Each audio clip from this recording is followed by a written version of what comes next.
Comment gérer son ego? Alors ça, c'est un sujet qui lui aussi est très intéressant, tout simplement parce que notre environnement fait que, qu'on le veuille ou non, l'être humain est devenu dans une certaine mesure super puissant. Alors je vais essayer de m'expliquer là-dessus, et puis on va essayer de voir de quoi il en retourne.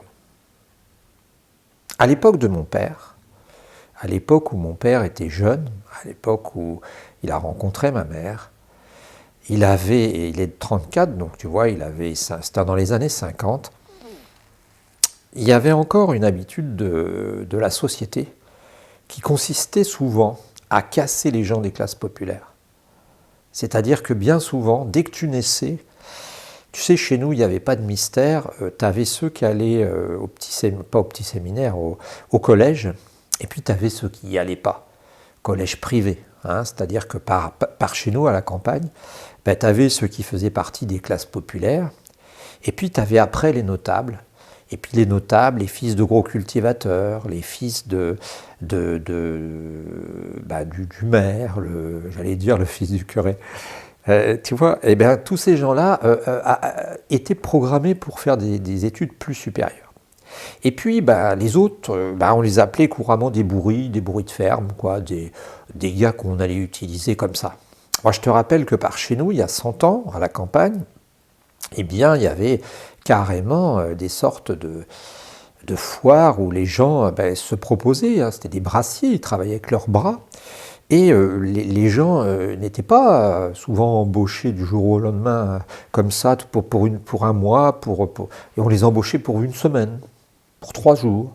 Alors les pauvres types, tous les matins, souvent, avaient besoin d'aller faire le tour des fermes, hein, en proposant leur service, en enlevant leur casquette. « Bonjour, maître, on cherche du travail. » « Ah bon, qu'est-ce que... Oui, bon, on cherche. » Alors parfois, ils tombaient sur une cuisinière qui leur disait « on a peut-être besoin de quelqu'un, allez voir monsieur. » Puis là, fallait monter la tête basse et puis dire « Oui, mais on a besoin de bosser, hein, c'est comme ça, c'est dur. » Et puis le gars, vous tenez, comme disait mon père, pas comme ça, hein, par le petit truc, et puis vous donnez du travail.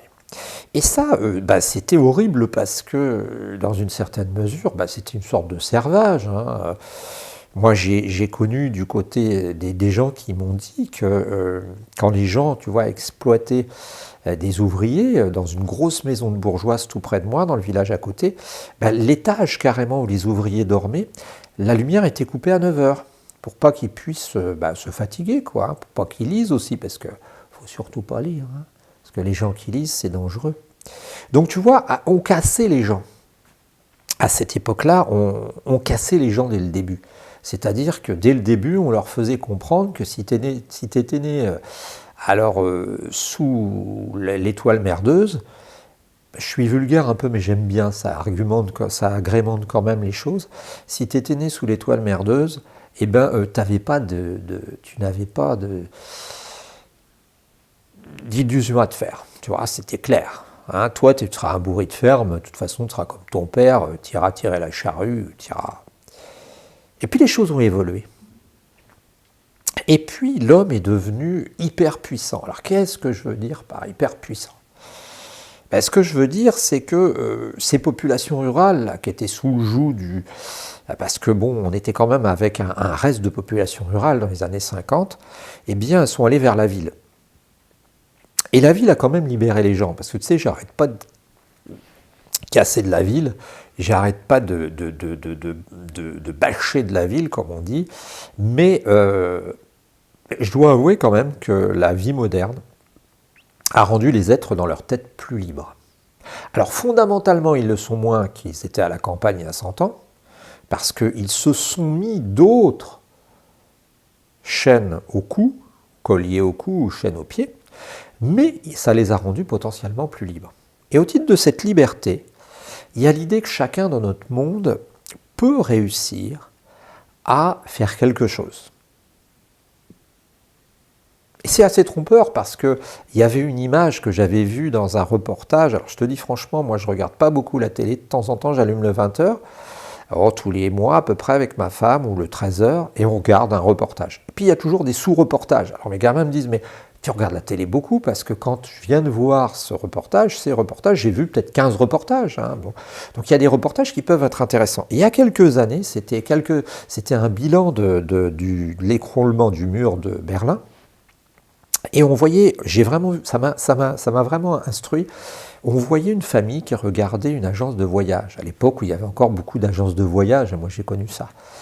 Eh bien, à cette époque-là, il y avait quelque chose de très intéressant.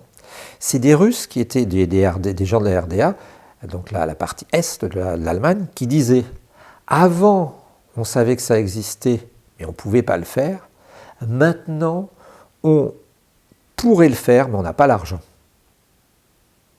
Ben, c'est un peu ça qui se passe dans notre société. C'est-à-dire qu'il y a un jeu de dupes qui s'est organisé. C'est-à-dire que, franchement, si on possède, comme je te dis, je t'ai toujours dit le principe des 3%, 500 000 euros, eh bien, on a suffisamment d'argent avec ces 500 000 euros pour être autonome. Et ça, c'est super, hein, parce que tu imagines, avec 500 000 euros, bah, tu as 1500 ou 1000 euros, 1500 euros par mois qui tombent comme ça.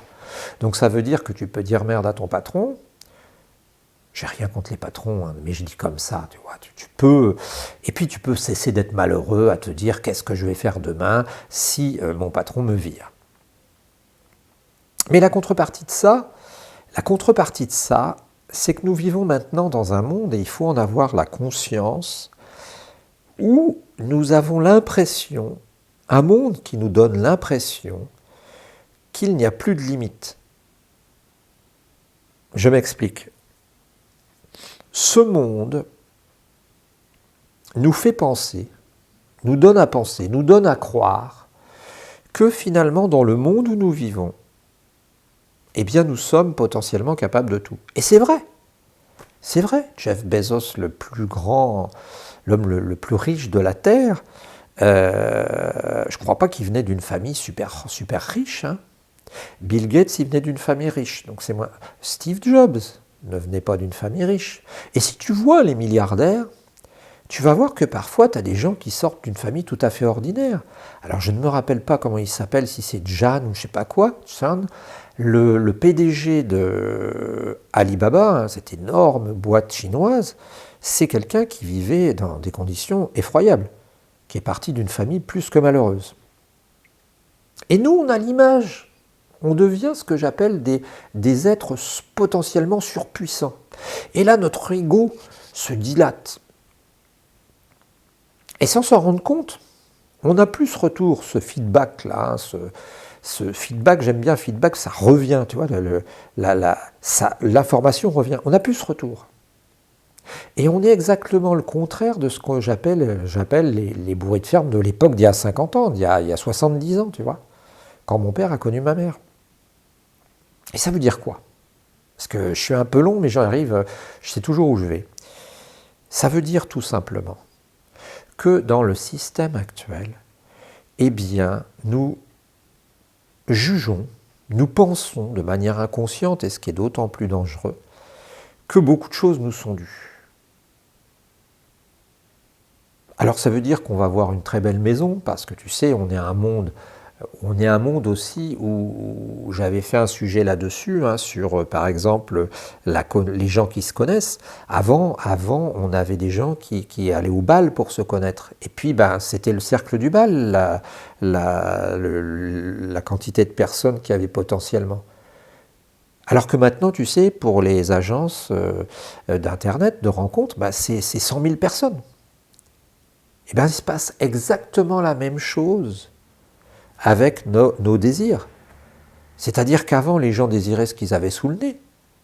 Ma belle-mère disait quelque chose, c'était une sainte femme, une femme très, très, très intelligente et très cultivée, et elle disait quelque chose, elle disait « on n'envie pas les bijoux de la reine », comme on dit en anglais. Mais c'est ça. Avant, il y avait une différence énorme entre ce que les gens riches avaient et ce que nous, on avait. Et on se disait « j'y toucherai pas parce que je ne pourrai jamais ». Et actuellement, avec la télévision, avec plein de choses, on a un mix qui est en train de se créer. Et on a une sorte de mayonnaise qui fait que tout le monde croit, je dis bien croit, que lui sont dues beaucoup de choses. Et ce qui fait que potentiellement chacun imagine eh bien, qu'il va sans doute peut-être profiter de ces choses. Et c'est pervers. C'est pervers parce que ce serait pas grave si ça restait pas un petit rêve de temps en temps. Mais il y a quelqu'un qui s'appelle Patricia Cass, que tu connais, qui est une chanteuse, elle commence à avoir quelques heures de vol maintenant, mais qui à l'époque de son succès énorme, eh bien avait dans ses paroles, disait il faudra retourner bosser lundi. Ben oui, c'est ça le truc si tu veux. C'est que tu peux faire des plans sur la comète, de temps en temps, quand tu as une soirée avec des copains, puis que tu bois un peu d'alcool, ben, tu peux un peu te griser, t'amuser. Mais le problème, c'est qu'il y a des gens qui sortent pas de ça. Et il y a des gens qui finissent par construire leur vie, ce qui est pas mal dans un sens, sur ce qui potentiellement pourrait être à eux. Et là, c'est très grave, parce que tu as des gens qui se retrouvent à regarder même une série débile comme Les Marseillais, ou je ne sais pas, ou une émission de télé-réalité. Et je ne sais pas si tu as remarqué, mais dans les émissions de télé-réalité, ils sont toujours placés dans des endroits sympas, une belle piscine, une belle maison, tout est beau, quoi, sur le sud de la France, avec des gens qui servent. Et moi, ce que je veux simplement dire dans ces 10 petites minutes de sujet, c'est qu'il ne faudrait pas croire que la vie, elle est si simple que ça. Parce que sinon, eh bien, tu vas t'imposer des déconvenus. Tu vas devenir malheureux. Parce que tu vas commencer à croire que tu peux tout aligner. Alors c'est vrai, tu peux bosser comme un malade, tu peux te défoncer pour y arriver, c'est possible. Mais quel va être le prix de ça ? Parce que comme on l'a dit, je t'ai déjà expliqué mon credo, l'homme étant un être naturel, eh bien ses besoins sont quand même assez naturels. Et dès qu'on commence à rentrer dans des besoins de ville, des besoins d'urbain, des besoins artificiels, eh bien on a besoin sans arrêt de plus pour arriver à compenser. Alors moi ce que je voudrais, c'est que sans te dire que tu es un bourri de ferme, sans te dire que tu es moins rien, parfois aussi, toi, tu relativises. C'est-à-dire que tu te dises, oui, c'est vrai que je suis, que je peux faire beaucoup de choses. Dans ce cas-là, autant les faire.